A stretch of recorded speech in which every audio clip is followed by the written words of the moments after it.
The Owl by John Hawkes, Part 4. The Prisoner Escapes. "When shall we meet again, hangman? When shall we meet again?" whispered Antonina, the bell, as if she would have the moment exactly. Her body and her character were her contracts, and she called me by name, Il Gufo. She had firm passions and firm words, and I felt the responsibility of her declaration made so clearly, and the question asked simply in the word of parting, "Appassionato." She was white as the Donna these days, and hourly grew taller as her love increased, and her passion was of moral seriousness to a woman who was herself a covenant. Even a woman such as she, descended from 14 dames of wealth and modesty, might make her words sweet and sentient in her stand, the shape of her throat, the tone of her voice, which was always of the clarity and deliberateness of the fire that could burn but so bright. Yet it consumed all there was. Absolute, dark-haired Antonina. Her arms were thin. Neither fairs nor family had trifled with her complexion. Under a green tree in a black field, she read her sister the laws of the young women not yet released to marriage, and in none of the laws was there heartbreak, while, her jaws moving, she cast inside herself the terrible beam of introspection. Hangman, quando potrò rivederla? Little Ginevra was younger. Lucia and Teresa also were younger than she. They had not known the waiting. Their bridal purses were not as hard as hers, their heads not so high, nor could they look upon the hangman and his equipment without shyness, and they aroused the owl. Antonina would have grown old loving the bleak rose campions and myself. She wrote no letters to the dead, but sometimes after I passed, she walked among them. One would have looked for her white gloves to reach around her darkest years. One would have thought to meet her at the green arbor. A stately, infatuated woman, she carried a love poison and a shawl for her neck and shoulders to the summer fair. At the fair, she was met by Sassofeltore's sisters, walking in pairs as if they had already ventured too far from home, coming from opposite directions, bareheaded, unescorted. Down the cliff they came, down the road like black angels, and I heard their whispering the complaints of goose flesh on their arms. Hardly a woman or girl was left behind in the thin black streets of Sassofeltore, vacated as they would be at the end of existence. But the field below was filled with the noise of feet that would kill the crabgrass, and I saw how few child-bearers remained, for all the pleasure they seemed to be taking, and despite their demands for husbands. From a clump of nearby bushes, the old fathers of Sassofeltore began to strum the viola da gamba. It was now midday. The sun beat upon the field. Garlic was on their women's breaths. Their appetites were sated with the macaroni that might make them milk. Little Ginevra was there too, and wore the matron's wimple that covered her torn skull. They stumbled, the swaying shanks of hair, the flaming red scarves binding torso or hips, and the cantilevering, the maneuvering of the skirts. Newly shod and gowned, the purple and green of earth and sky became warm in their presence. All that was female, unnatural in congregation, came into the open air, walking as geese who know the penalty awaiting the thief who catches them. Antonina had dark eyes. There was no girl's foolishness in her bosom. She was accompanied by her mother, whose great square cheeks were white as salt. One dark and one white they passed, a tall one and a short, posting their two figures against the hag bush overlooking the field. The fair was pitched directly below the fortress, in good view, and for the benefit of the prisoner up there. The black schism of the fortress fell thrice across Our Lady's heads.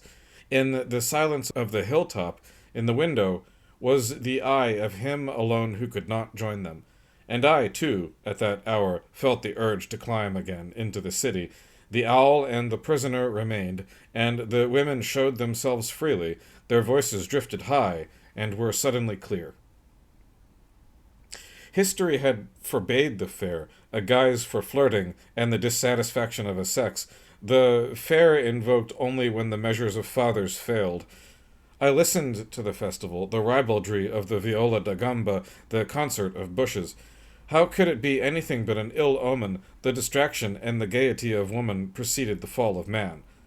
Women could not be quiet when men met, and stripped back the skin from their arms and presided over the bare bones of inheritance. What a time for the tithe of pleasure! As if the sun must assert itself before eclipse and radiate before bursting into the fens of winter. For most of their days, the women were threadbare, garbed for seclusion in gardens that were high-walled and bloomed only with a few sullen leaves. These faces were not classic, but in the charity of the fair, one suddenly seemed good as the next, a dispensation granted to each with a large nose, eyes that were too large, and manners that were not proportioned. Like a useless cadre, the 12 mongers stood in a line at the south limit of the fair, the brims of the 12 black hats touching and inseparably joined. "If it pleases you, look at my daughter Lucia. Her mother has dressed her in brocade for the day." And there were more and more daughters. They promenaded on this slope where the lay brothers had fought with fists and rope girdles entangled like fighting bucks, so long before the season when the field became spread with green. "Mamma, I will carry your train. Un momento," spoke the very young, having forgotten the goats in the stable. The proclamation was wet upon the north wall. They had gold rings in their ears, and other luxuries hung to their bodies. At just this fair in the past, some were got with fornication and games, in the time when there were men to hang, and those to spare, with clemency for neither. "Attento, attento!" started the amusement, and in the almond color of noon, Pucento the lictor came upon the field.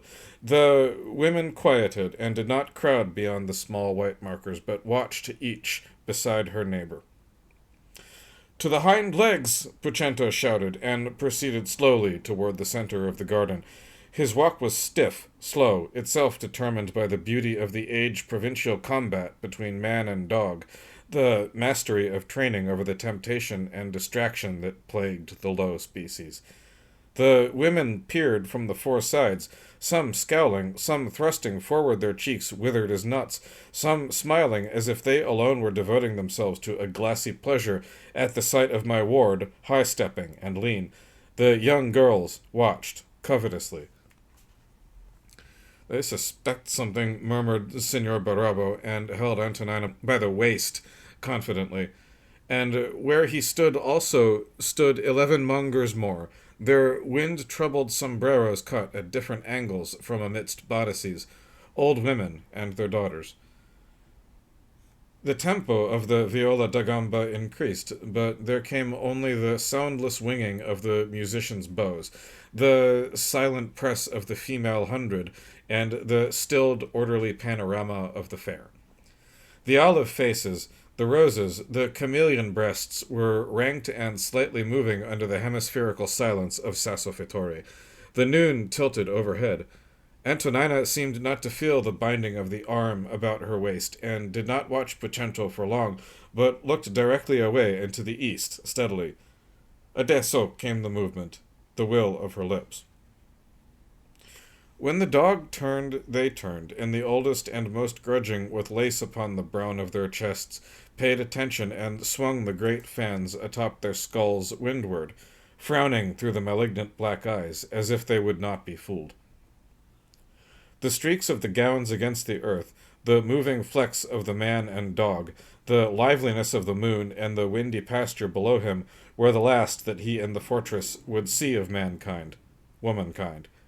Each minute the grade up the fortress became more steep, and the music only a toneless drift from the strings, soon to die. The dog was muzzled.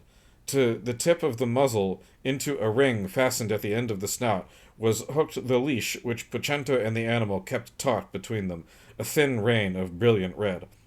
Pucento held his arm, the fist gripping the cord, straight as long as he and the dog maneuvered together, and the one obeyed the other. Pressure about the head controlled the animal. 2 leather cups on the muzzle hid his eyes.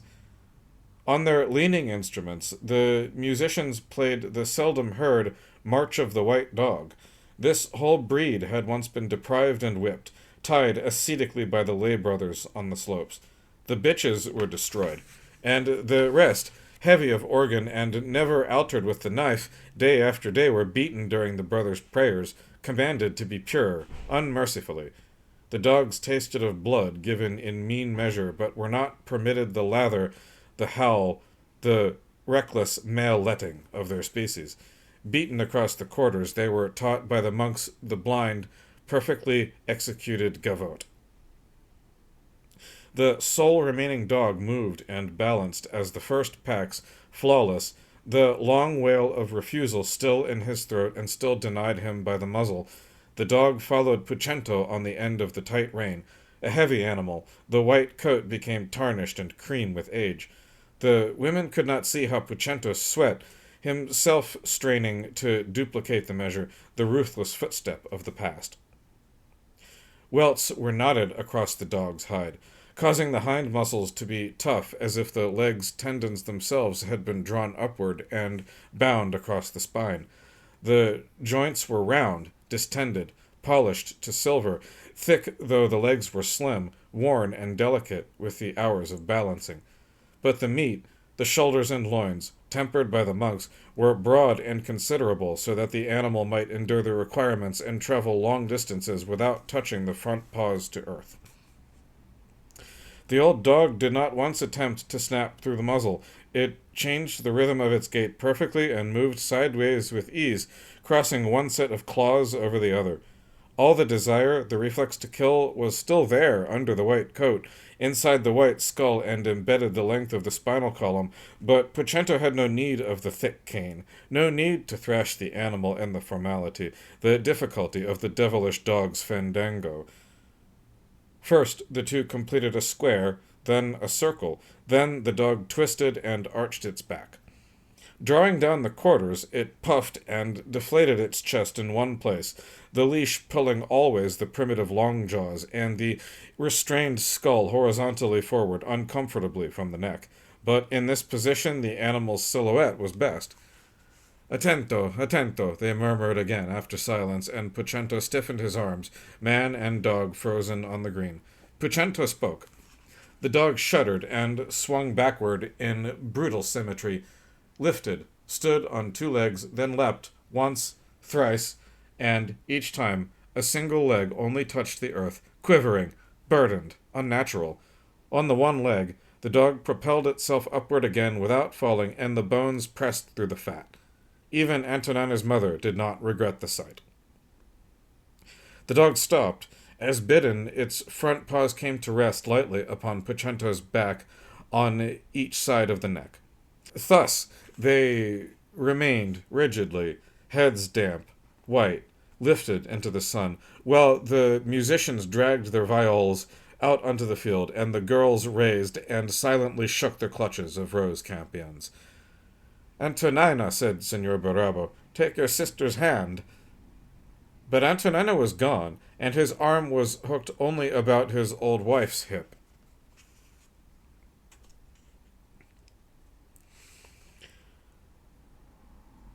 We climbed rapidly, Antonina and I, clinging to the steepest ascent.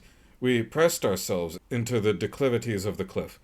The undergrowth, as it scraped the hand, was warm. Now and then we moved upward through the devil's mace, and were stung by the lonely nettles. Antonina took the path first, and did not pause. She seemed to climb with her narrow shoulders, and there was spare straight movement under the 12 skirts. The music from the fair still reached us persistently up the bed of a modern brook, la la la la, so that we hurried. The women below trod across the green, a few disappearing off the edge of the slope. Who has not wanted to climb on a warm day, up again toward the bare hills? We passed without thinking of the trickle of dispassionate water from the fortress. The air was clear and almost free of Sassofattori's garnishing odor of rust and yellowed tomatoes. I drew closer to my companion. Antonina made herself known, and we climbed again. The whiteness of the underskirts lay against the rock and coils of mountain grass. I heard my own boot slip and start, and I was behind her, lest she fall. Antonina's pale hands touched the calcium incrustations of the rooks, and the wind took her face and clothes as if she had mounted those leaning steps to which the faithful will not return. Perhaps in her heart was good conscience for all her years. Only that morning, so soon she had distributed the contents of her bridal casks along the embankment to sun.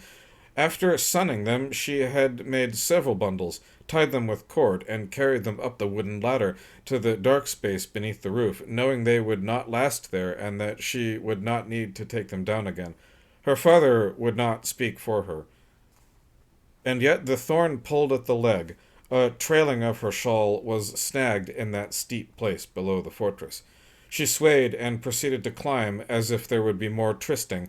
We were hidden by the glare reflected from the cliff, high where not even sheep grazed. In her hurry, her determination, she moved as if to absorb her indiscretion into the blood of her good family. Now she laughed. At last we reached the ledge, and stood side by side, then face to face so that I could not mistake her, Antonina. Now, not from weariness, she leaned against the lowest walling of the fortress, mortised agedly into the cliff. Already her breast was rising, and the noon fled. We had no need to whisper. Not even the birds were within rock's throw, but the wind was in our faces, and we were temporary.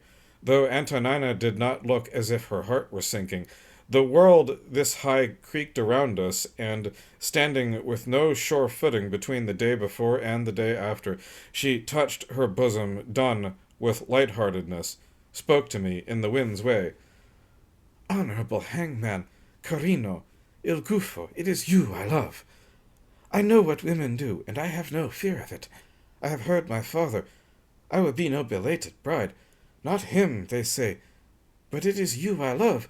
I have seen you ride your jangling ass toward the rope readied and hung down from the sky like thunder. I remember the superstitions. I am old enough to remember them and you. Not him, they say, but it is you." And Antonina held to the leathern flanges on my hip, there on the cliff, among reed and empty eggshell.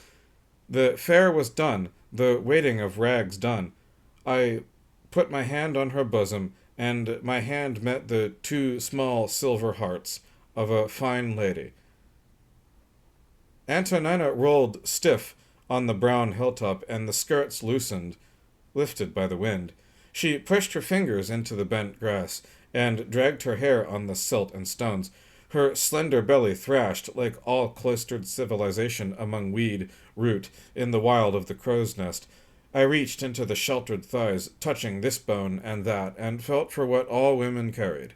High, and close to her person, secreted, I found Antonina's purse, which she had hid there longer than 7 years, that which they fastened to the girls when young. What was there more? There was the prisoner. Having found his way from the room of 4 hooks, through the base passages, he climbed until he could go no further, bent and blinded by the light, clambering into the air and to the stone above us, scaled by no ladder or foothold. Now he freely cried, "Gulai!" lifting his roving eyes away to the roofs, the spaces through the city. He seemed to fill his eyes with the distance to the borders. His was the rage of prisoners who climb quick as they can to the rooftops, who are caught in the tall trees. There was hardly that to steady him or give balance, reaching at last this windy free space. Perhaps the fare, the sudden quiet, the loneliness, made him understand that he could not escape the way he came. He was transmuted and prepared for the dizziness of the high ledge. The sun, the air currents, caught his face. I looked up at him, and raised my hand to hold him. The prisoner was covered with great feathers, pin feathers and flat feathers. Pieces of wire and tin swelled his chest. The wings hung far down his arms and even below the hands, swaying, and were fastened across his shoulders. He crouched heavily, but his waxen feathers, His flying skein billowed angrily in the wind. His head, stuck over with red wax, turned loftily. Then he tested the wings, looking at the sun, unbelieving, taking a cautious step closer the edge. The wings hung down and buried the arms inside, almost to the length of his feet. The tips waved like the lengthy extra feelers of the dragonfly. The ends of the wings were wet. They motioned under the power of the primary feathers, the crudely fashioned wing with its sharp trailing edge. And when he filled the wings, they moved, lifted once, again, curving down and menacing. His half-hidden chin jutted and thrust with the effort. He spread his legs and drew tight the red flying surface between them, so that he was a massive machine and bird for the wind's picking. He appeared heavy as stone. The wings caught, and he burdened the wings, the wax, and the red cowl from the rusty forehead. The skull and crossed bones were buried under the brown breast. He sapped the wings, and his shod heels lifted, the knees flexing and ready to hurl him off. The eyes grew small in that headgear, bird-like, as if free they could distinguish only black and white and the long distance in any direction that there was to fly. None before him had thought of it, none fabricated such a means of escape, and his head raised, the urge to leave the earth and gallows, the very hilltop of Sassofeltore, lightened the drag of the feet. He tore himself away. He poised himself on the great stone and tried himself, peering aloft and away for some landmark by which he could travel and survive. The face was crisscrossed with red lines. He had discovered even the crop of the bird. The tail, for he would guide himself, spread out. Still clinging to the stone, he wheeled once, then back again, and pulled the feathers, not hesitating, merely tightening the tufts in the wings and drinking at the air. Behind him I saw the top of the low tower and the blue atmosphere. The wind blew up stronger and clear. The wings beat slowly down. Then, as if to break the bones in his arms, they were horizontal, sweeping a little windward. He brought his knees into the pit of his stomach and climbed toward open sky. The prisoner hovered, turned awkwardly, swooped close over our heads. He kicked the air as he dove, and sailed in a long arc up again, around, about to disappear across the witches' huts and chimneys of Sassofeltore, now darkening with the night already close. I saw him lastly fly defiantly through the smoke of Manco's deserted fire and into the red sun that sank and drew him down over the edge of the earth.